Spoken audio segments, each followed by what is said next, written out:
recap of what we did for click problem.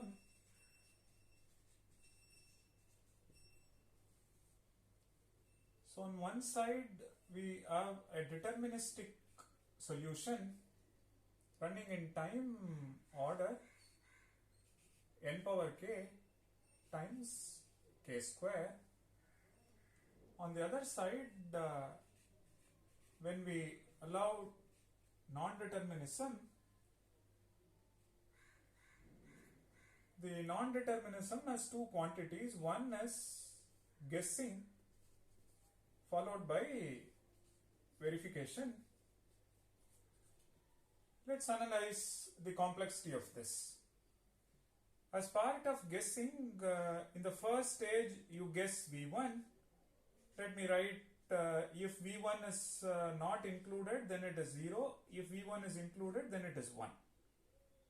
Then having guessed V1, then in the next iteration you guess V2, whether V2 is included or V2 is not included, V2 is excluded, V2 is included. So like that, then you look at V3. So like this you proceed. When do you stop? When you make the guess for Vn.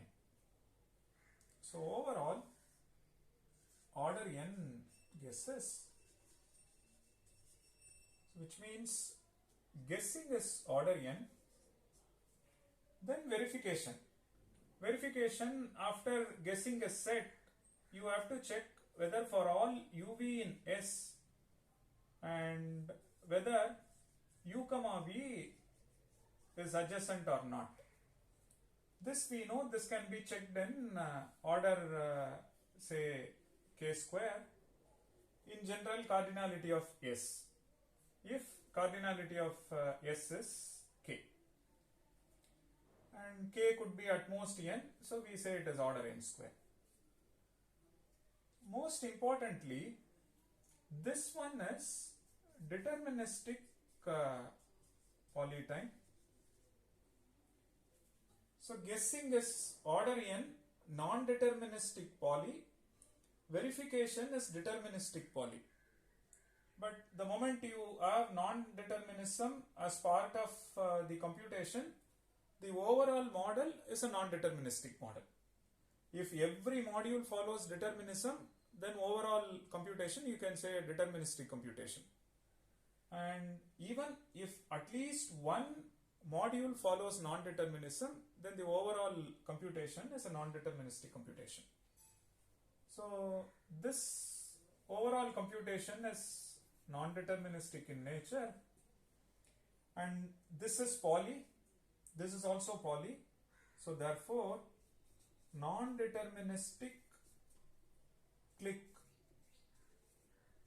the runtime is complexity. I am talking about the complexity of this.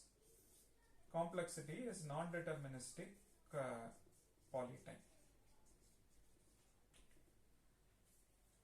Okay, now you see that this one is not polytime if k is a variable.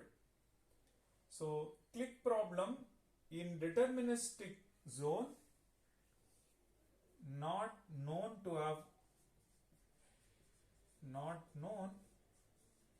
have deterministic polytime.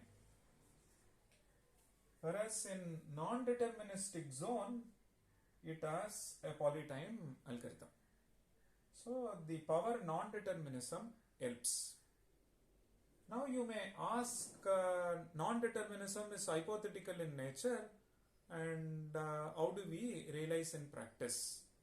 Or can we think of a model which is close to non-deterministic machine, yet we see an improvement in complexity?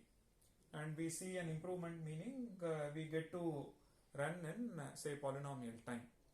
And so to create other avenues for research, further directions on this problem, one such direction is this. So the power non-determinism has been introduced into the computing machines or in computing models. Okay. So now we see that clique problem in deterministic world, it is not known to have a deterministic polytime solution, whereas in non-deterministic zone, it has a non-deterministic polytime solution. So this brings two well-known complexity classes.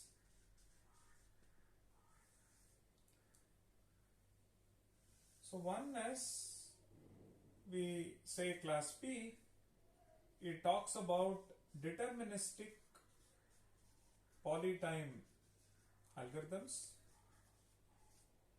and another one is class NP, it talks about non-deterministic polytime algorithms. So problems such as search, sorting, S-path, they are all in class P. Whereas NP, we have just shown one problem, clique belongs to NP. Please note, NP, N is not non-polynomial, it is non-deterministic polynomial. So you see that problem clique belongs to NP. So this definition is slightly different from the standard one. Standard one, both class P and class NP is defined for class of decision problems, which we shall see later. But for your understanding, this is enough. You now assume that class NP talks about class of non-deterministic polynomial time algorithms. So this is perfect, and the problem clique belongs to NP. Now the question is, does clique belong to class P or not? That's an open question, and many researchers are working on it. So on the similar line, if you look at independent set problem, we wish to find a set such that for all UV is non-adjacent. Now similar to clique, we have to guess the set S, and again whether V1 is present in the solution or not, 0, 1. Then guess whether V2 is present in the solution or not. Then guess V3 is present in the solution or not. Like that you guess up to Vn. And how many guesses we do? We make n guesses. Then we verify whether our guess is right. Our guess yes is right, which means what? We need to check whether yes is an independent set. We know this can be done in order k square, or at maximum order n square deterministic polytime. So now a non-deterministic effort, this is order n non-deterministic poly, and non-deterministic guess followed by a deterministic verification. So overall what we have is a non-deterministic algorithm. Therefore we see that independent set belongs to NP. So on the similar line, you can look at vertex cover. Vertex cover also, S is subset of V of G, such that for all U comma V in the H set, U belongs to this or V belongs to this. You can see that problems such as clique, independent set, vertex cover, they are all subset problems. So in general, these are all subset problems, and for all subset problems, first part is guess subset, second part is verify the subset, and guessing is non-determinism, verification is determinism. So far for these case studies, therefore vertex cover belongs to NP. Now here again you check whether V1 is present or not, V2 is present or not, so on up to Vn. So you make n guesses. Then verifying whether a subset is a vertex cover or not, we have seen that it can be done in a deterministic polynomial time, and the effort is order n minus k square, which is order n square. So now this tells you that the set NP is growing, and vertex cover is this,